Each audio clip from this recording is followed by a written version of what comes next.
Doctor, ¿se puede apreciar? Sí, sí podemos ver la presentación y también te escuchamos.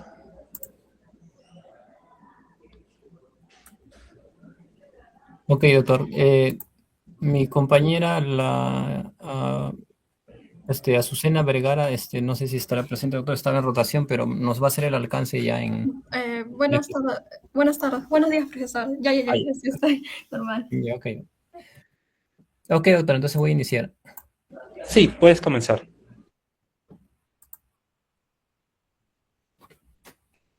Ok, doctor, muy buenos días con usted y con todos los presentes. En esta oportunidad nosotros nos ha tocado desarrollar el tema de hemoterapia y reacciones transfusionales. Este grupo se encuentra integrado por estudiante Vergara Villar Azucena Angélica y quien les habla, Vicente Lobatón Vladimir.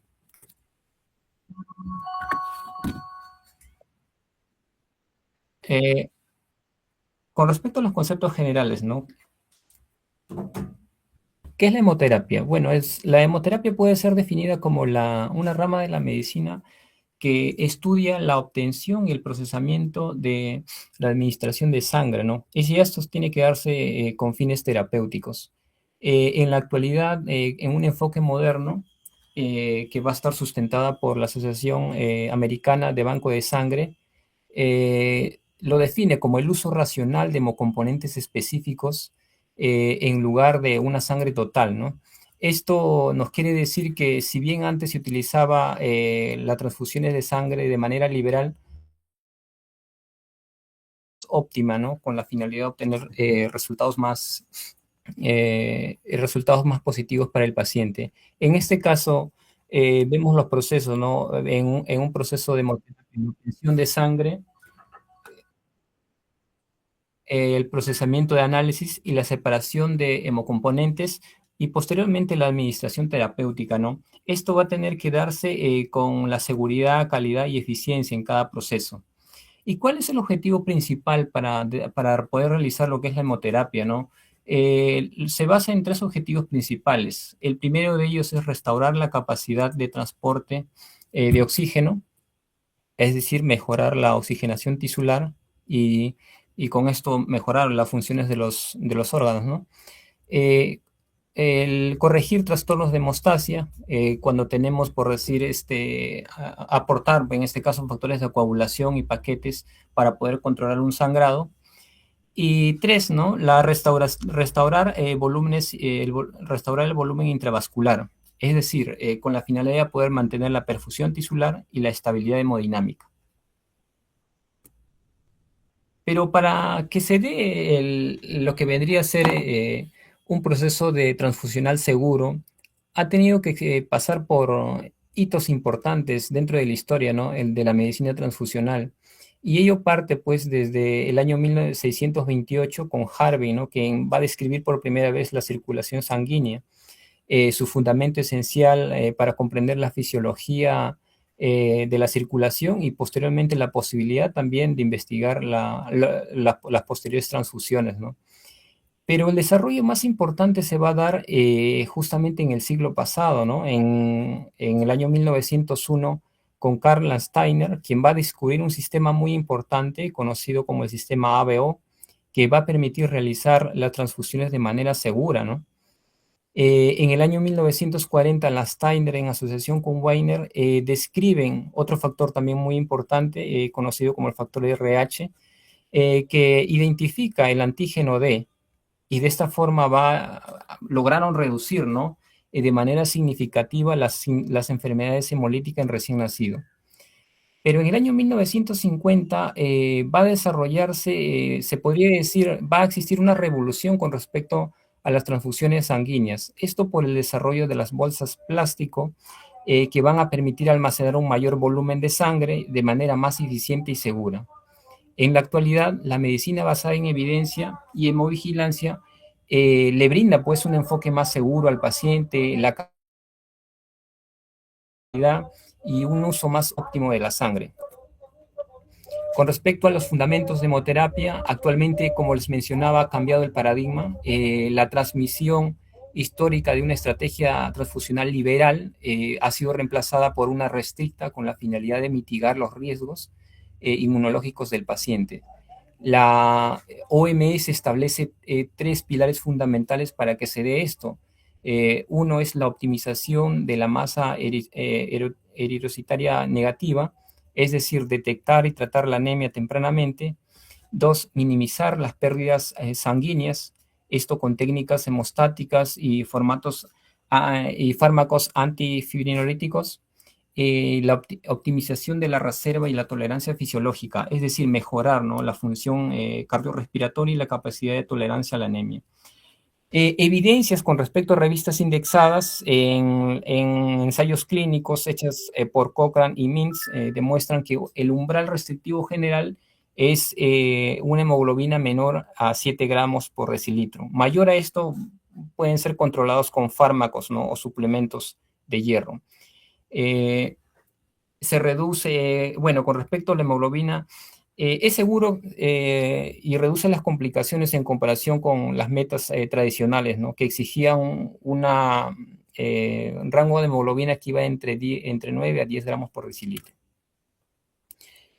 Con respecto a los componentes sanguíneos, cuando nosotros vamos a realizar una transfusión sanguínea, vamos a ver que estas se separan, ¿no?, en 4 hemocomponentes muy importantes. Entre ellas tenemos el concentrado de Matías, el concentrado plaquetario, el plasma fresco congelado y el crioprecipitado. Cada una de estos componentes van a tener una función principal, ¿no? Con respecto al concentrado de Matías, su función va a ser restaurar la capacidad de transporte de oxígeno. Con respecto al concentrado plaquetario, va a ser restablecer la hemostasia primaria, ¿no? Y con respecto al plasma fresco congelado, que va a contener los factores de coagulación que son estables y lábiles, como la albúmina, proteínas y proteínas plasmáticas. Y el crioprecipitado, fracción rica en fibrinógeno, factor 8, el factor de von Willebrand y el factor 13. Cada una de estas va a tener una indicación crítica en el caso de la concentración de Matías, en una anemia sintomática profunda o en una hemoglobina de 7 gramos por decilitro. En el caso de la concentración plaquetaria, va a estar indicada en caso de trombocitopenia profiláctica, ¿no?, que van a estar en valores menores a 10.000 unidades litro, o un sangrado activo con difusión. Con respecto al plasma fresco congelado, la indicación crítica va a ser cuando se da lo que es el déficit de múltiples factores, o también en cuadros clínicos como cirrosis, coagulación intravascular diseminada también, o en caso de sangrado activo, ¿no? Con respecto al crioprecipitado, vemos que va a estar indicado cuando tenemos niveles séricos bajos de fibrinógeno, menores a 1,5 gramos por decilitro, o hemorragia masiva, ¿no?, en caso de obstétrica. Cada una de estos componentes sanguíneos van a tener que estar en condiciones ideales para poder mantener su tiempo de vida, ¿no? Y ello justamente vamos a verlo acá. En el caso de los glóbulos rojos va a tener que estar a una temperatura de conservación de 2 a 6 grados Celsius, y está a un tiempo de vida de 42 días, ¿no? Con respecto al concentrado plaquetario, va a tener que estar a una temperatura de 20 a 24 grados Celsius y con un tiempo de vida de 5 a 7 días. Con respecto al plasma fresco congelado, que tiene que estar en condiciones de frío extremo, en este caso menor o igual a a menos 18 grados Celsius, y va a tener un tiempo de vida de 1 año. Lo mismo para el caso del crioprecipitado. Con respecto a la compatibilidad sanguínea, el sistema de antígenos y pruebas pretransfusionales. Cuando nosotros vamos a realizar una transfusión sanguínea, la prueba de compatibilidad sanguínea va a ser muy importante, porque de esta forma vamos a prevenir reacciones hemolíticas graves y garantizar sobre todo la seguridad del paciente. Para ello vamos a tener que hacer uso del sistema ABO y el sistema RH, que son una clasificación crucial basada en presencia, ¿no?, de los carbohidratos, en este caso estos carbohidratos o glicolípidos que se van a encontrar en la superficie de los glóbulos rojos, las cuales se van a agrupar en grupo A, si es que tiene la presencia, ¿no?, de estos carbohidratos, o en grupo B, o si es que tuviera la presencia de los dos grupos A y B, y si es que no lo tuviera en el grupo O, ¿no? También vamos a tener que ver otra proteína muy importante, que es la proteína D, que se encuentra en el sistema RH, que también se encuentra en la superficie de la membrana eritrocitaria. Cuando uno se va a realizar una transfusión sanguínea, va a tener que pasar por una serie de pruebas obligatorias de seguridad, las cuales van a permitir una transfusión segura. En el primer de los casos tenemos la tipificación directa e inversa, ¿no?, que va a ser el cruce del antígeno del donante y anticuerpos del suero del receptor. Esto se realiza con la finalidad de detectar incompatibilidades mayores antes del proceso de transfusión. Dos, también vamos a tener el rastreo de anticuerpos irregulares, ¿no? Si bien existe el sistema ABO, también existen otros sistemas menores, como el sistema KEL, DUF y KIT, entre otros, ¿no? Y en esta parte lo que va a consistir es en tomar el suero del receptor y ver si existen, ¿no?, componentes de otros sistemas, se podría decir, en interacción con un panel de células reactivas. Esto va a prevenir las reacciones por anticuerpos no detectados por la tipificación, ¿no? Y en el punto 3 tenemos la prueba cruzada, ¿no?, que es el enfrentamiento directo final del suero del receptor con las células del donante previo a la liberación de la bolsa, ¿no? Acá vamos a tener el suero del receptor y en este caso la bolsa, ¿no?, compatible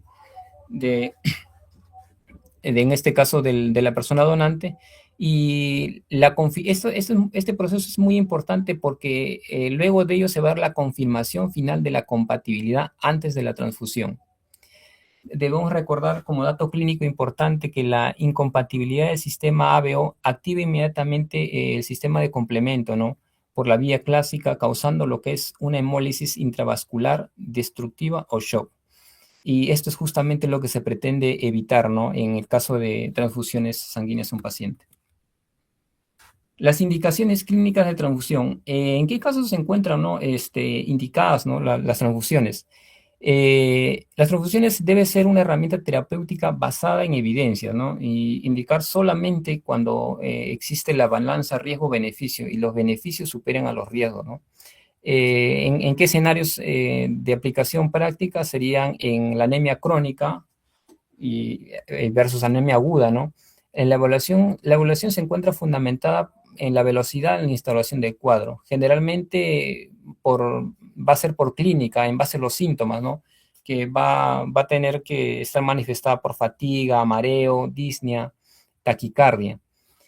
Y otro protocolo importante también es en el caso de hemorragia masiva, ¿no?, donde por un trauma o una hemorragia quirúrgica incontrolable, vamos a hacer uso de una relación balanceada estándar que consiste o una ratio que consiste en el 1-1-1, ¿no?, que va a ser una unidad de Mathieu, una unidad de plasma y una unidad plaquetaria. Esto con la finalidad de evitar la triada letal, ¿no?, que es la acidosis, hipotermia y coagulopatía. Otros escenarios de aplicación de transfusiones serían sugerencias en situaciones especiales, ¿no?, que es en manejo restrictivo estricto para el paciente, sobre todo en cuadros de insuficiencia cardíaca descompensada o en enfermedad renal crónica. Transfundir por sí los beneficios clínicos, bueno, si los beneficios superaran los riesgos, ¿no?, en caso de sobrecarga volumétrica. Consideraciones claves: siempre evaluar el riesgo-beneficio, individualizar según el contexto clínico también va a ser importante, el monitoreo estricto al paciente. Con respecto a los principios fundamentales, transfundir al paciente no por este número, sino de manera individualizada, ¿no?, usar los componentes correctos, buscar siempre el equilibrio entre la eficacia y la seguridad, y el trabajo siempre tiene que ser multidisciplinario. Con respecto al procedimientos de seguridad, cada etapa del proceso de transfusión es clave para garantizar la seguridad del paciente, ¿no?, y la eficacia terapéutica. En este caso, debemos tener en cuenta la conservación, ¿no?, en este caso de los componentes de la sangre, los componentes tienen que estar en condiciones ideales para poder tener, pues, la calidad y viabilidad de los componentes, ¿no? En el caso de los eritrocitos a una temperatura ideal, el caso del plasma también y las plaquetas, ¿no? Como bien les mencionaba. El monitoreo es importante, vigilar constantemente los signos vitales antes, durante y después de la transfusión.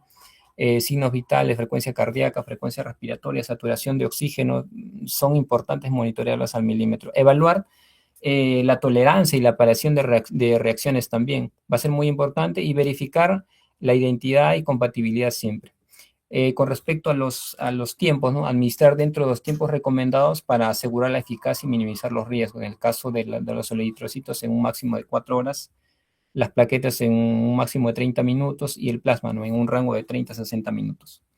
Cuando estos parámetros no se cumplen, van a existir una serie de reacciones, ¿no? Y estas reacciones va a ser explicada por mi compañera, ¿no? Que me va a suceder en la exposición. Ya, yo les voy a hablar sobre lo que son reacciones transfusionales. Vicente, ¿puedes apagar tu micrófono? A ver, disculpe.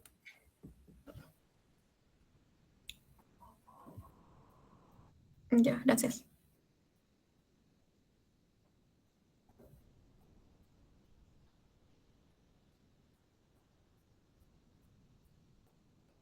Ya, reacciones transfusionales se van a definir como efectos o eventos adversos asociados a la transfusión de sangre completa o algún de sus componentes o hemocomponentes. Estas pueden ser agudas, que va a ser durante la transfusión, o tardías, que pueden ser después de días o semanas después de realizar esta transfusión. También pueden dividirse como inmunológicas o no inmunológicas, o también según su gravedad pueden ir desde leves hasta ser mortales.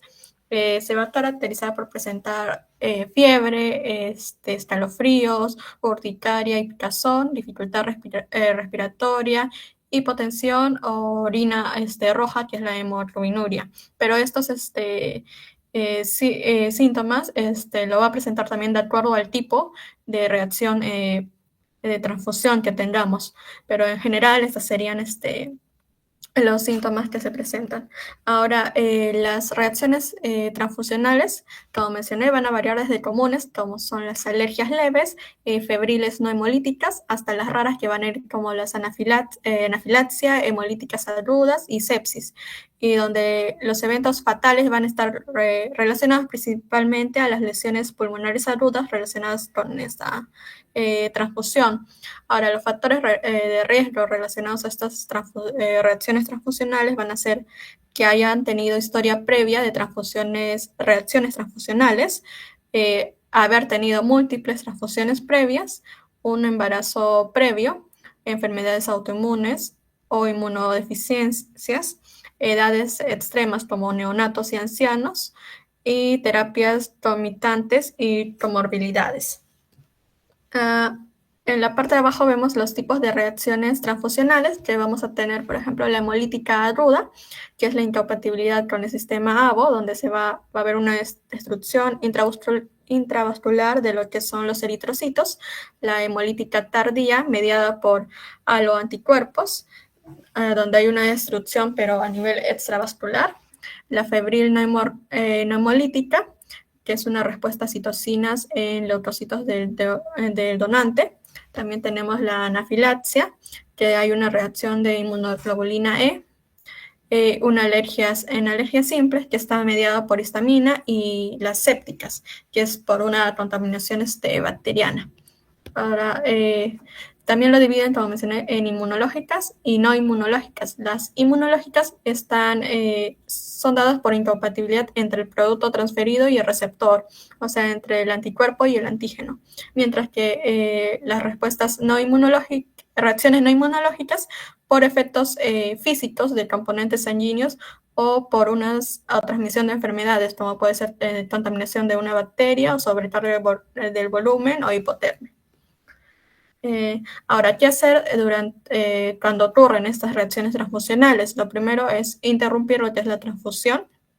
Luego mantener la vía venosa con solución salina, notificar al banco de sangre, enviar las muestras también y las bolsas de sangre al banco para su estudio y monitorear lo que son los signos vitales y tratar según la gravedad o el tipo de reacción transfusional que tengamos. Siguiente.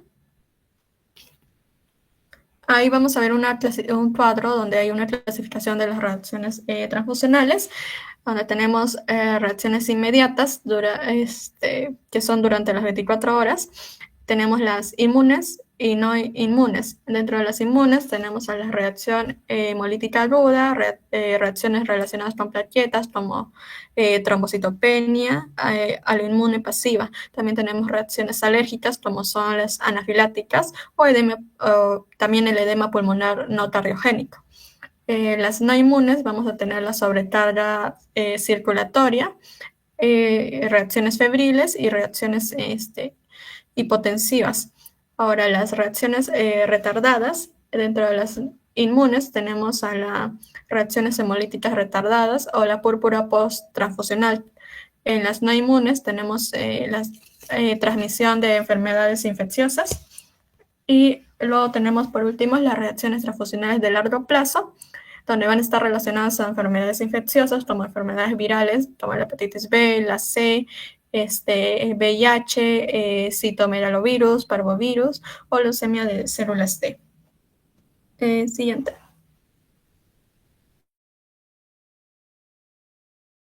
Ya. Luego tenemos reacciones transfusionales agudas. Ahora, estas son cuadros que van a iniciar de manera brusca, que ocurren durante o inmediatamente después de la transfusión. Tiene una etiología diversa y su sintomatología clínica no va a permitir diferenciar exactamente el tipo de reacción transfusional que va a ser. Por lo que se recomienda recoger lo que es la información necesaria para lo que es un diagnóstico más preciso. Ahora, sus signos de alarma van a ser fiebre, escalofríos, disnea, urticaria grave, náuseas, vómitos y opresión torácica. Ahora, ¿cómo vamos a actuar ante este tipo de reacciones transfusionales agudas? Es también suspender la transfusión, suspender de manera inmediata la transfusión, mantener la vía venosa permeable con solución salina, verificar la identificación del paciente y del componente sanguíneo que se le está brindando, evaluar al paciente lo que es los signos vitales como son el pulso, presión arterial, temperatura y registrar lo que son los signos y síntomas. Ahora, vamos a obtener también muestras y etiquetar correctamente para realizar estudios a través de un tubo con anticoagulantes o tubos de sangre coagulada. Esos también se van a registrar e identificar lo que es el componente sanguíneo causante de esta reacción o otros tipos de componentes transfundidos que han sido dados antes. Se va a enviar las muestras al banco de sangre, donde de manera rápida se va a centrifugar las muestras con anticoaguladas para observar si existe hemólisis. Y vamos a continuar el estudio determinando el grupo ABO, el RH del paciente y el concentrado sanguíneo que ha sido transfundido. Hacemos también prueba directa de antiglobulina humana y un cribado de anticuerpos irregulares y otros estudios complementarios o del servicio inmunopatológico que pueda pedir adicional. También se recogen las primeras muestras de orina para observar la coloración, detectar la hemoglobinuria. También luego se administra un tratamiento adecuado en el caso de que sean necesarios, porque hay algunos tipos de reacciones transfusionales que se pasa un tiempo y solitos se mejoran y no necesitan un tratamiento a través de medicamentos o algo. Ahora, luego vamos dependiendo del resultado del laboratorio, vamos a decidir el tipo de tratamiento o cómo se va a continuar con con la transfusión. Por ejemplo, se puede decidir continuar dando la transfusión o suspender temporalmente o suspender definitivamente lo que son las transfusiones. Siguiente. Reacciones inmunes. Ahora, estas son debido a una reacción antígeno-anticuerpo, generalmente por la reacción del anticuerpo de receptor contra el antígeno de las células transfundidas.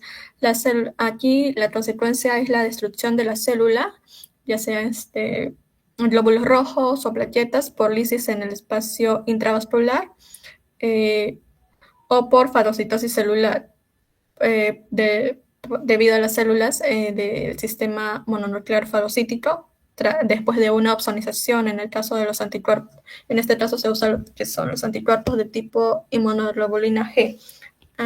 Aquí, en el primer caso, que es la lisis de espacio intravascular, se da con la activación del complemento, se produce una liberación de sustancias vasoactivas que condicionan una mayor gravedad clínica. En el caso de la lisis intravascular, que está mediada por el complemento, aquí se va a utilizar el anticuerpo de tipo IgM,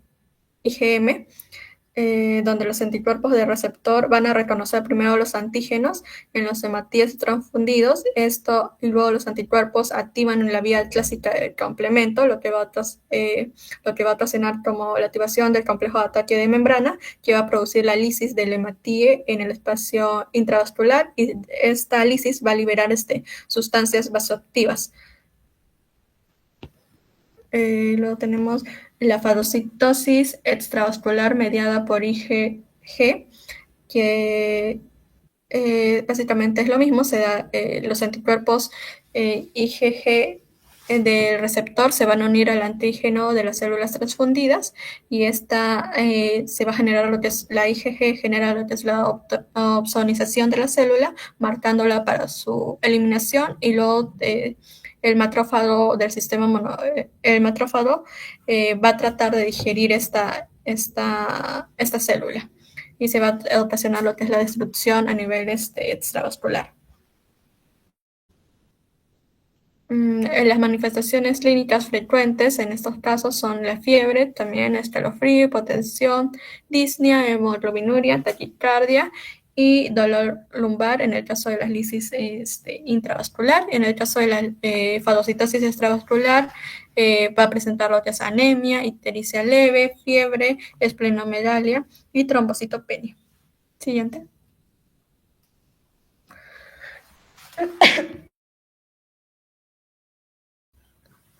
Luego tenemos la reacción hemolítica aguda eritrocitaria. Aquí se produce por una reacción antígeno-anticuerpo entre el anticuerpo del receptor frente a hematíes del donante, donde hay una incompatibilidad mayor. Especialmente puede ser el anticuerpo pasivo del donante contra el antígeno del receptor. En el casos o en casos de una administración de plasma fresco congelado y concentrado plaquetario, hay una incompatibilidad menor. La gravedad y la sintomatología es diversa dependiendo de la cantidad de sangre transfundida, la velocidad de la transfusión, el tipo de anticuerpo o el tipo de inmunoglobulina que se va a ser afectada. Ahora tenemos también la hemólisis intravascular. Aquí en estos casos el anticuerpo IgM generalmente activadores de complemento produce una hemólisis intravascular con una hemoglobinemia o una hemoglobinuria, liberando sustancias vasoactivas y generando lo que es hipotensión y shock. Las consecuencias principales en este caso, la hemoglobinuria va a generar hemoglobinuria, hemoglobinemia, disminución del flujo renal, lo que va a llevar también a un fracaso renal agudo con oliguria, y también una coagulación de consumo y hemorragias asociadas. Ahora tenemos al hemólisis extravascular, donde en estos casos las reacciones hemolíticas por anticuerpos IgG es menos grave que la anterior, ya que la hemólisis se produce por fagocitosis del hematíe en las células del sistema mononuclear fagocítico. Son cuadros menos agudos, cuya manifestación inicial suelen ser fiebre e ictericia.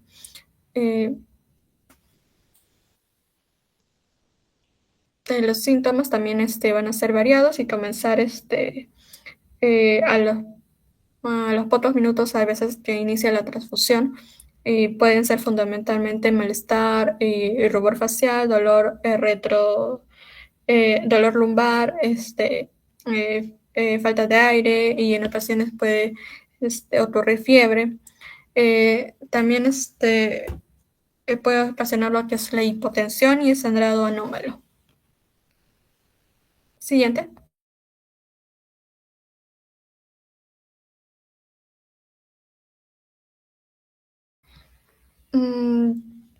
Ya. Creo que te has pasado, me parece. Las reacciones agudas eritrocitarias. Ya, siguiente. Sí, sabía. Ya, aquí el diagnóstico biológico va a ser primero vamos a afirmar el diagnóstico de hemólisis y precisar el origen de esta reacción transfusional, si es inmunológica o no inmunológica y cuál ha sido su causa. Ahora se diagnostica la posibilidad de coagulopatías de consumo. También se monitorizan los datos del paciente, como son los datos datos hematológicos, coagulación, hemoglobina libre, bilirrubina, o iones. Para ello vamos a necesitar la presencia de hemólisis en plasma, las muestras de sangre anticoagulada de manera rápida, la meta-albuminuria a pocas horas después de que ocurra estas reacciones transfusionales, y también una hemoglobina cuando ya que es cuando tenemos una hemoglobina plasmática superior a 150 miligramos sobre mililitros. Ahora, en cuanto a los efectos adversos, esto se da por un error del grupo ABO del donante y receptor, cuando hay una incompatibilidad mayor entre el receptor y el donante, donde o por anticuerpos irregulares positivos anticuerpos irregulares positivos en el receptor y presencia de antígenos implicados en el donante. Para el estudio de esta reacción transfusional hemolítica, lo que va a ser necesario es tomar muestras sanguíneas, como en sangre anticoagulada, donde vamos a ver hemólisis macroscópica, el grupo ABO, el RH, las pruebas las pruebas antiglobulina humana directa, la hemoglobina libre, un hemodrama y estudios básicos de coagulación. También se pide sangre coagulada para un cribado de lo que es los anticuerpos irregulares. Ahora, en cuanto a la actitud terapéutica, es ante una sospecha de un accidente transfusional hemolítico, hay que poner en marcha medidas generales, como parar inmediatamente lo que es la transfusión, como he mencionado, mantener la vía permeable, avisar lo que es al banco de sangre para poner en estudio lo que es la muestra y que se le está transfundiendo, y también necesitamos tomar esa muestra necesaria. Monitorizar también sería al paciente con las frecuencias, con sus signos vitales, como el pulso y la diuresis cada hora. Ahora, si se comprueba la reacción hemolítica, lo que queremos es evitar un fracaso renal. Así que lo que se utiliza es una hidratación con solución salina fisiológica para mantener una diuresis de 100 mililitros por hora. En caso de oliguria ya se usa lo que es la furosamida, que es una ampolla de 40 miligramos vía intravascular. Y en caso ya que hay un fracaso renal, se realiza lo que es la diálisis. Ahora también se busca con esto evitar la hipotensión. Esto a veces suele corregirse después de una hidratación, pero si persiste la hipotensión debemos monitorizar la presión venosa central y podemos utilizar lo que es la dopamina. También buscamos aquí tratar la coagulopatía de consumo. Coagulopatía de consumo. En la profilaxis ya vas a ver, vamos a tratar de comprobar la identidad del paciente y la unidad que sea destinada, que sean adecuadas. Tomar constantemente los signos vitales, vigilar los primeros momentos y advertir al paciente de los riesgos que conlleva también esta transfusión. En caso de que se demuestre también la hemólisis, verificar qué tipo es, si es de causa inmune o no inmunológica. Siguiente. Destrucción aguda plaquetaria. Aquí en estos casos el anticuerpo de receptor está dirigido al antígeno plaquetario. La consecuencia es la destrucción de plaquetas transfundidas, el cuadro conocido como refractariedad plaquetaria. En este caso, la presencia del anticuerpo antiplaquetario en el receptor frente a un antígeno del donante, las plaquetas aquí se van a destruir generando, debido a una fagocitosis del sistema mononuclear fagocítico. Síntomas que puede presentar de forma son fiebre, un estado reacciones febriles, y con frecuencia se trata a los pacientes con politransfundidos y sobre todo en el caso de mujeres multíparas. Ahora, en diagnósticos biológicos tenemos puede ocasionar fallo de aumento de números de plaquetas posttransfusionales, y en actitud terapéutica transfundir lo que es concentrado plaquetario compatible con una prueba cruzada o fenotipados. Luego, no transfundir lo que es concentrados plaquetarios profilácticos en presencia de refractariedad, aunque haya trombocitopenia grave, debido a que va a haber una falta de respuesta. Y reservar algunos hemocomponentes por si hay un sangrado que puede generar. Siguiente.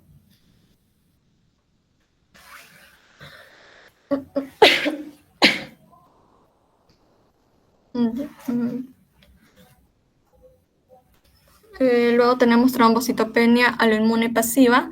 Ahí tenemos el descenso brusco de plaquetas tras la transfusión de plasma fresco congelado y el concentrado de Matías. Aquí los anticuerpos antiplaquetarios del donante contra el antígeno plaquetario de receptor. Suele ser más frecuente en mujeres multíparas y previamente o personas que han sido previamente transfundidas o personas que tengan enfermedades autoinmunes subclínicas. Aquí va a haber una destrucción plaquetaria por reacción antígeno-anticuerpo. Principalmente se da por un antígeno plaquetario humano de tipo 1 y la de tipo 5.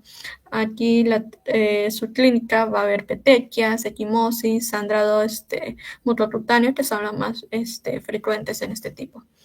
Ahora, lo que buscamos acá es identificar el componente sanguíneo responsable mediante determinación del anticuerpo antiplaquetario en el producto transfundido y dar un seguimiento seriado de recuento plaquetario. En casos leves de este tipo de reacción, lo que se hace es observación y solo control, mientras hay casos que va a generar lo que es hemorragia, donde se utiliza ya concentrados plaquetarios o tratamientos específicos para el sangrado. Aquí se va a identificar el componente sanguíneo implicado y retirar al donante responsable también del programa de donación. Siguiente. Ya, edema pulmonar no cardiogénico. Aquí tenemos aquí el cuadro la presencia del antígeno del anticuerpo y el antígeno leucocitario aglutinante se debe a la presencia del antígeno anticuerpo leucocitario aglutinante en el plasma del donante, donde el antígeno del receptor, que puede ser de tipo 1, tiene la capacidad de activar el sistema de complemento para producir como un secuestro de neutrófilos del paciente en la parte del lecho pulmonar, donde va a liberar citoquinas que van a producir este edema. Se va a caracterizar por presentar disnea, cianosis, tos productiva, escalofríos, en ocasiones fiebre e hipotensión, y también hipoxia en gases arteriales. En radiografía de tórax vamos a observar infiltrados bilaterales o en formas de ala de mariposa desde los cilios a las bases, que progresan con el tiempo o con las horas. La detección del anticuerpo antileucocitario en el donante frente al antígeno leucocitario del receptor, aquí se va a dar ese tipo de diagnóstico, donde se va a detectar este anticuerpo en el suero del donante y la negatividad del antígeno implicado. También se detecta lo que es el fenotipo leucocitario del receptor. En la actitud terapéutica se busca lo que es suspender la transfusión y descartar causas cardiogénicas del edema, tomar muestras para el diagnóstico, oxigenoterapia y algunos esteroides. Siguiente.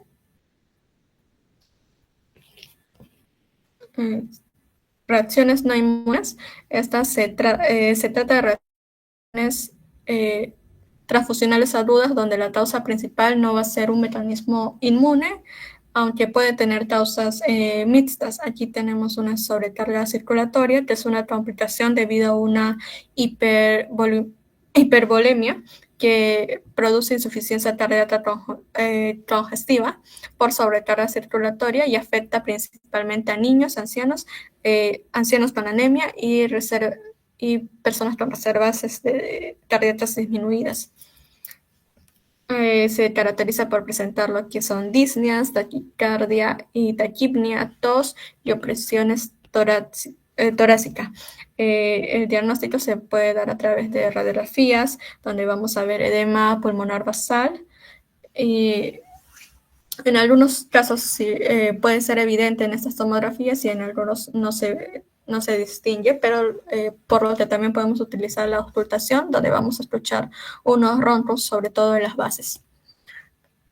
Aquí lo que vamos a buscar es también suspender las transfusiones sanguíneas, sentar al paciente y administrar oxígeno nasal. También le podemos dar diuréticos como la furosemida, y en el caso de sobre todo en casos de edemas de pulmón grave y anemias importantes, puede considerarse hacer una sangría de transfusión simultánea con concentrado de Matías. Siguiente. Ahora tenemos reacción hemolítica retardada. Aquí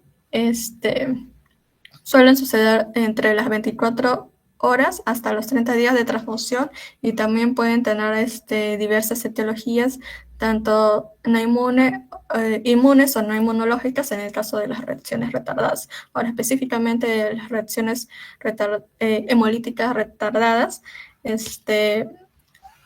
aquí se va a dar una destrucción de Matías transfundidos por anticuerpos no detectables en pruebas pretransfusionales. Aquí el anticuerpo antieritrocitario del paciente no se detecta en estas pruebas y es frecuente en politransfundidos o con antecedentes de embarazo. Las transfusiones sanguíneas de lo que es el concentrado de Matías con el antígeno implicado provoca también va a provocar lo que es la destrucción de los Matías con una elevación a horas o días después de de suministrar esta transfusión. Ahora, en su clínica vamos a observar también fiebre, malestar general, ictericia, poliuria, disnea, dolor abdominal y anemia en algunos casos. Luego, ahora, ¿cómo se diagnostica? A través de pruebas de laboratorio para observar ver si tiene anemia, si hay una bilirubinemia alta, la LDH alta o la hemoglobina libre se encuentra alta y la aptoglobina se encuentra disminuida. También a través de una prueba antiglobulina directa, donde va a salir positiva al IgG. También a través de anticuerpos irregulares positivos, aunque en algunos casos también pueden aparecer esta prueba negativa. Luego tenemos la profilaxis, donde los estudios de anticuerpos irregulares con técnicas sensibles, y vamos a repetir cada 48 horas la muestra extraída, se hace prueba cada 48 horas, se comunica al banco de sangre, el programa de hemovigilancia, y se informa al paciente sobre las futuras transfusiones, cómo va a seguir. Siguiente. Púrpura posttransfusional. Ahí tenemos es una trombocitopenia aguda grave que suele aparecer de 5 a 10 días después de la transfusión, con riesgo de hemorragia grave. Ahora, esto se va a deber a reacciones inmunológicas contra las plaquetas. Es más frecuente a lo que son mujeres multíparas y pacientes previamente transfundidos, donde el anticuerpo más frecuente en este caso es el anti-HPA1, que es un antígeno plaquetario humano, antes de tipo 1. Aquí se va a destruir tanto lo que son las plaquetas refundidas como las propias. Se caracteriza por presentar petequias y equimosis, sangrados mucosos, trombocitopenia severa y cefalea intensa, pero puede generar complicaciones graves como son hemorragias intracraneales. Ahora, el diagnóstico se va a hacer a través de cuando vemos plaquetas muy disminuidas o encontramos este anticuerpo anti-HPA positivo, o también cuando hay una prueba antiglobulina directa positiva, o encontramos a través de pruebas genéticas el fenotipo HPA1 negativo, y estas tipo de reacción suelen recuperarse de maneras espontáneas después de 7 a 40 días. Ahora, en actitud terapéutica, acá se busca tratamiento de elección, es la inmunoglobulina vía venosa. Utilizamos corticoides también. También recambio plaquetario en casos graves, transfusión de plaquetas en el caso de que exista hemorragias, y esplenotomía ya en casos de que sean refractarios. Siguiente. Reacción de injerto contra el huésped transfusional. Esta es una enfermedad más rara, pero muy grave, producida por linfocitos T viables del donante que injertan en el receptor y atacan lo que son los tejidos. Aquí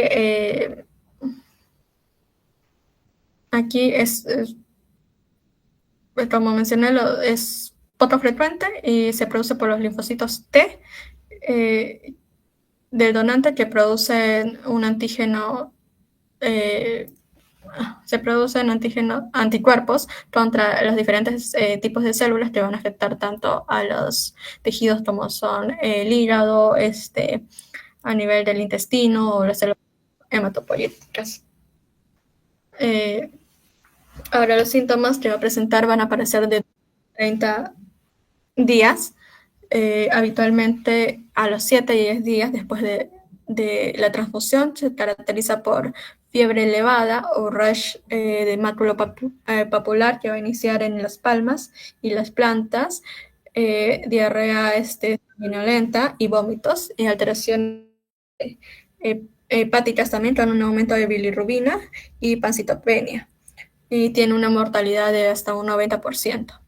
El diagnóstico va a ser a través de biopsia de piel, donde vamos a observar alteraciones de la capa basal, vascularización y filtrados linfocitarios. También por biopsia de hígado, donde a veces podemos observar necrosis de ductos biliares e infiltrados linfocitarios. También por pancitopenia o un triaje de lo que es el antígeno plaquetario humano.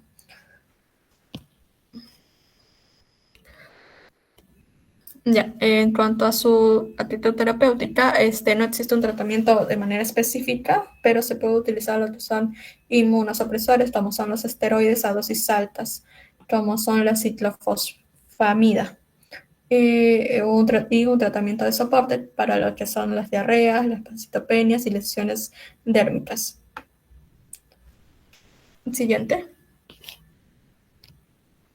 Y como prevención de las reacciones transfusionales y otros efectos adversos, se va a basar más a tener una práctica segura, a tamizaje y está centrada en lo que es el paciente, donde vamos a tener una hemovigilancia, que es un sistema continuo de vigilancia para detectar, analizar y prevenir reacciones y eventos adversos relacionados con la transfusión, donde aquí se va a notificar obligatoriamente todas las reacciones y eventos adversos que puede ocurrir. Se va a analizar la causa de esta reacción transfusional, y se va a realizar como una retroalimentación entre los profesionales y el sistema. También se va a mejorar, se busca mejorar la seguridad transfusional a través de este sistema de hemovigilancia. Luego, identificación correcta del paciente. Aquí vamos a verificar la identidad del paciente que coincidan con los datos de donante o sean la correcta muestra que se le haya transfundido también. Algunos podemos usar uso de pulseras o identificación estandarizada, confirmar la coincidencia con la solicitud, o sea, que las muestras solicitadas coincidan con lo que se le ha transfundido. Y lo que no debemos hacer es nunca transfundir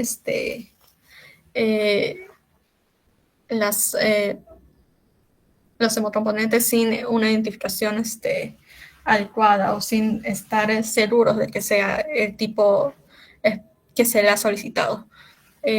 Después es el uso racional de hemocomponentes, donde que se basa en administrar el componente adecuado a las dosis necesarias y al momento indicado. O sea, seguir unas guías clínicas y criterios basados en evidencias, evaluar los riesgos y beneficios de cada transfusión y evitar lo que son nuestras transfusiones, no solo darlas en caso de que sean muy necesarias. El protocolo de seguridad va a consistir en lo que es básicamente selección adecuada del donante, el tamizaje adecuado de la sangre, pruebas pretransfusionales como el sistema ABO, el RH y pruebas cruzadas. Y para tener una transfusión segura también debemos verificar la identidad del paciente y la solicitud que se muestra y monitorizar durante y después de la transfusión a lo que es el paciente. Siguiente. Y eso sería todo. Gracias. Ya, a ver, gracias, estimados alumnos. A ver, si les tuviera que preguntar, por ejemplo, ¿cuáles son las funciones principales que se realiza el banco de sangre? ¿Cuáles serían? ¿O qué actividades se realizan en el banco de sangre? Uno sería la hemovigilancia, puede identificar si hay una reacción transfusional, por ejemplo, notificar qué tipo es, que sea correcta o qué anticuerpo, si en el caso de que sea inmunológico, ha generado esta reacción transfusional. Ya, perfecto, ¿no? O sea, por ejemplo, el banco de sangre, normalmente cuando uno pide una unidad, sea de paquete globular, plaquetas y plasma, su acción no acaba solamente en el cuando despacha, ¿no? O sea, sale la unidad, por ejemplo, de paquete globular, va a una determinada sala de medicina el paciente se está transfundiendo, no es que acaba ahí nada más, sino en este caso también cuando el paciente ya termina su transfusión, esa bolsa en la cual ha sido transfundida y con una denominada hoja de conducción en la cual se monitoriza las funciones vitales durante la transfusión, todo ello es devuelto al banco de sangre, porque justamente eso sirve al banco de sangre para el proceso de hemovigilancia. Entonces, tiene que evaluar el banco de sangre también, en este caso las unidades que despachan, porque como han mencionado bastante bien, existen muchas reacciones que se pueden presentar por el uso de algún producto derivado de la sangre. Entonces, esa es una función importante, la hemovigilancia.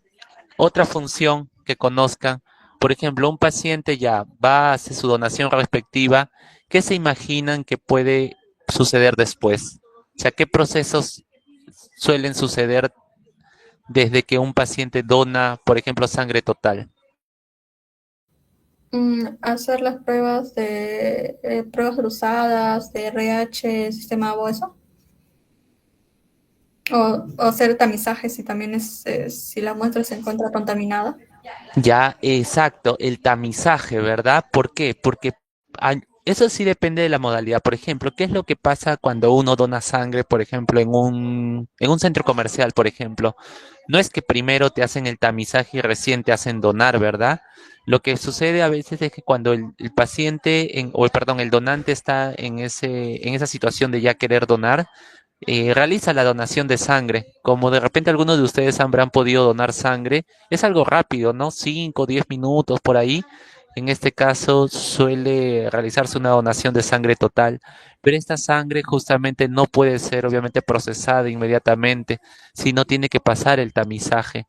El tamizaje consiste en la evaluación de serologías de cierto tipo de infecciones. ¿Cuáles son esas infecciones que en este caso se tienen que evaluar? Esa es pregunta de examen. ¿Cuáles son las infecciones que normalmente uno tamiza cuando en ese caso va a procesar una unidad de sangre donada? Puede ser la de VIH, VIH, hepatitis, citomegalovirus, VIH, hepatitis B, ¿qué más? citomegalovirus. CMV no. Mm,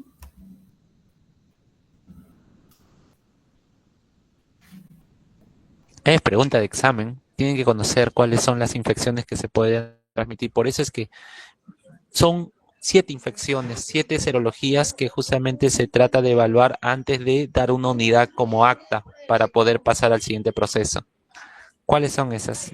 VIH, de hecho, hepatitis viral B también.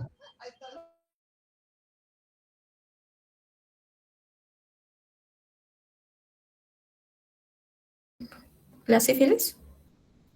Exacto. Esa es otra, por ejemplo. Otra. las enfermedades tropicales como la de Chagas, doctor.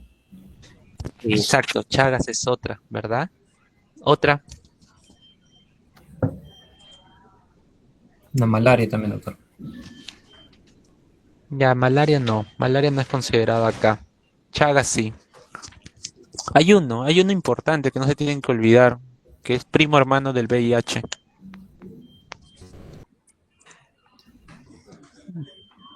Que puede dar una neoplasia también de células T, puede dar una leucemia linfoma de células T del adulto, se llama. ¿Cuál es ese virus que puede generar una leucemia linfoma de células T del adulto?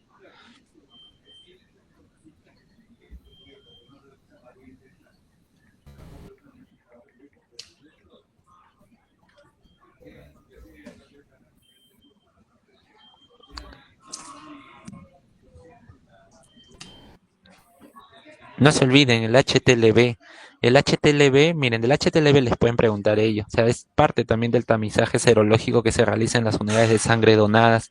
Tenemos 2 serotipos, ¿no? HTLV1, HTLV2, el VIH, la hepatitis también 2 serologías, la hepatitis C1, Chagas otra y sífilis, ¿no? Ahí tienen las 7, pues. Las 7 en este caso, serologías que se realizan habitualmente en este caso en los pacientes que van a, en este caso, ser tamizados antes de una donación. O si ya ha donado, la unidad antes de ser procesada, en este caso tiene que pasar por ese tamizaje. Ya, tamizaje. Luego, ¿qué podría seguir? La unidad, seleccionaron una muestra, una alícuota de esa sangre, pasó el tamizaje. Es no reactivo para esos 7 serologías. ¿Qué podría seguir?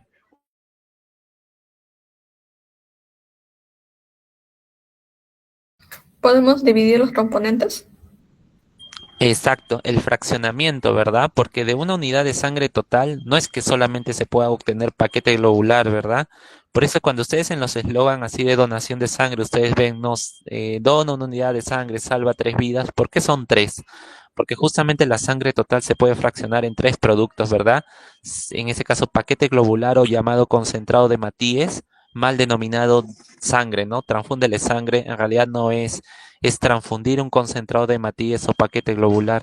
El otro es plaquetas, ¿no? Plaquetas, pero no son plaquetas por aféresis, sino son plaquetas simples, o sea, plaquetas que se han obtenido del fraccionamiento de una unidad de sangre total. Y la tercera es un volumen, en este caso de plasma, ¿no? Que es la fracción de la sangre que va a contener básicamente los factores de coagulación. Entonces, por eso es que estas 3 componentes se pueden obtener de una donación de sangre total, por eso es que dicen salva 3 vidas. Entonces, tiene que ser fraccionada. Ya. Luego, ¿qué podría seguir?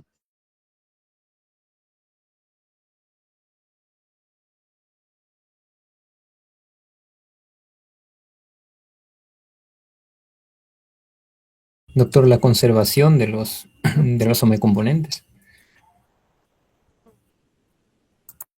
Paquete globular, plaquetas y plasma se conservan a distintos, en este caso, temperaturas, ¿no?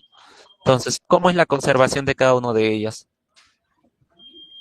Bueno, doctor, para el caso de los glóbulos rojos, la conservación es de 2 a 6 grados. En el caso del concentrado plaquetario, pues, tiene que ser una temperatura de 20 a 24 grados. Y tanto el plasma fresco congelado como el crioprecipitado tienen que ser a temperaturas de menos 18 grados Celsius, ¿no? Sí, está bien, más o menos por ahí, ¿no? 2 a 8 es el paquete globular, 2 a 6, 2 a 8. En una conservadora simple, ¿no? En una refrigeradora que básicamente tenga esas temperaturas para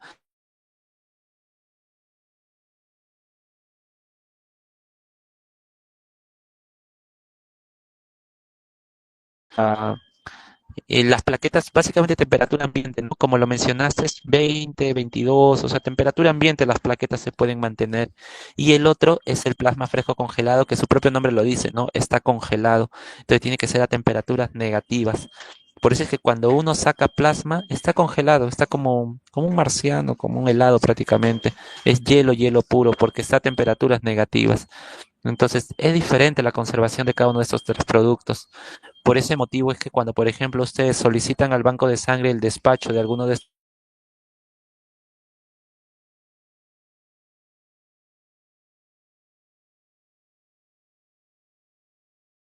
más tiempo, el paquete globular, básicamente el tiempo puede ser más lento. Y en las plaquetas en realidad puede ser inmediato porque está a temperatura ambiente.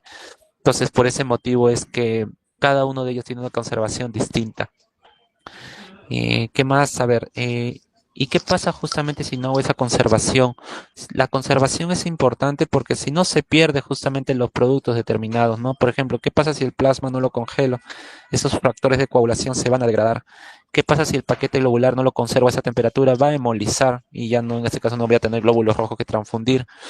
Y las plaquetas, algo muy importante de las plaquetas es que ya están a temperatura ambiente, pero tienen que estar en agitación constante. Nosotros en el banco de sangre, por ejemplo, se tienen aparatos así que generan un movimiento constante. Son como bandejas que van de derecha a izquierda, derecha a izquierda. ¿Por qué? Porque las plaquetas tienen que estar en ese movimiento de agitación constante y obviamente a la temperatura ambiental.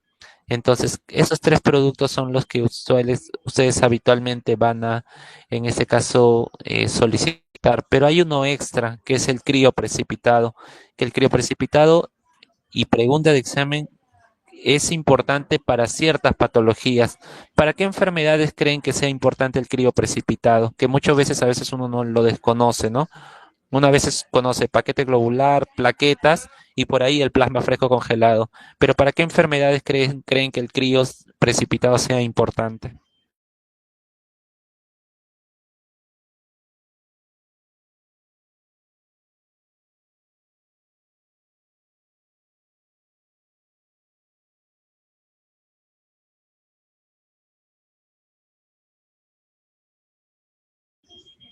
¿Qué enfermedades hematológicas el crío precipitado es importante? ¿Puede ser las hemofilias, doctor? Exacto, las hemofilias, ¿verdad? Cualquier hemofilia, La de tipo A. ¿por qué? Mm, ¿Por qué no, por qué no del tipo B?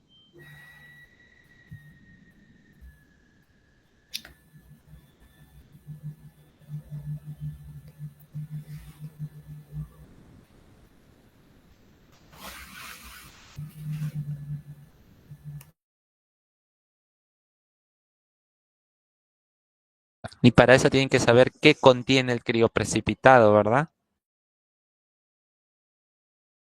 Profesor, por los factores que contiene, por el factor 8, el factor 13, por eso, por Ya, esa composición sí. también. ya, Contiene fibrinógeno también, creo. ya, entonces ahí tienen dos, por ejemplo. Si tiene factor 8, obviamente me va a servir en los pacientes con hemofilia A, no me puede servir en los pacientes con hemofilia B, ¿verdad? Porque factor 9 no va a tener. Y yo sé que hemofilia B es deficiencia del 9, hemofilia A es deficiencia del 8. Si el crío tiene 8, me puede servir para hemofilia A, no para B. Pacientes con hipofibrinogenemia, por ejemplo, déficit de fibrinógeno. ¿Quién puede tener déficit de fibrinógeno?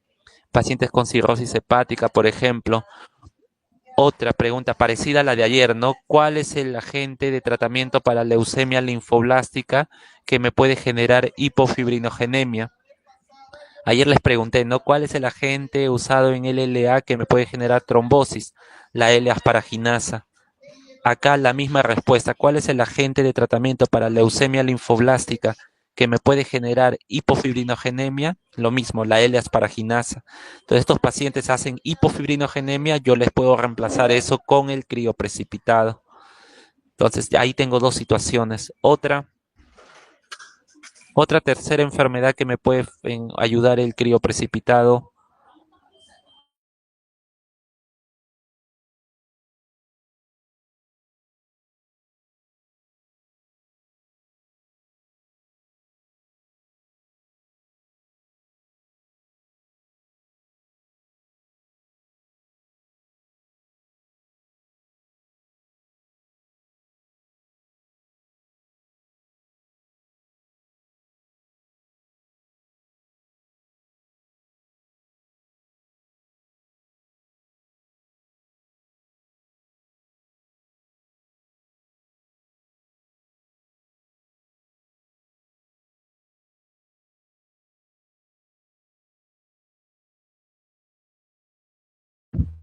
Ya no se vaya a olvidar la enfermedad de von Willebrand también.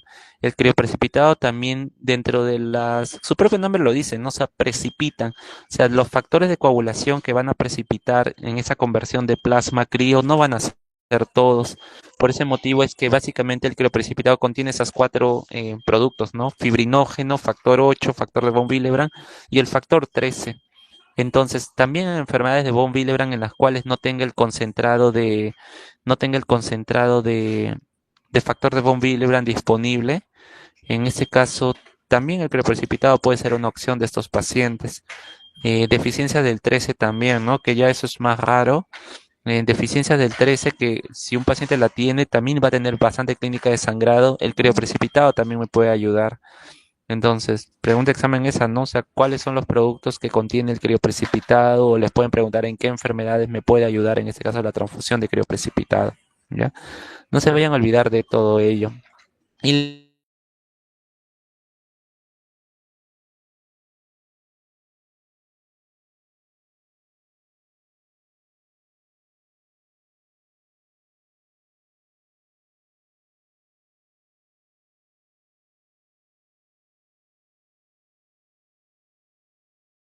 inmunes y no inmunes, ¿verdad?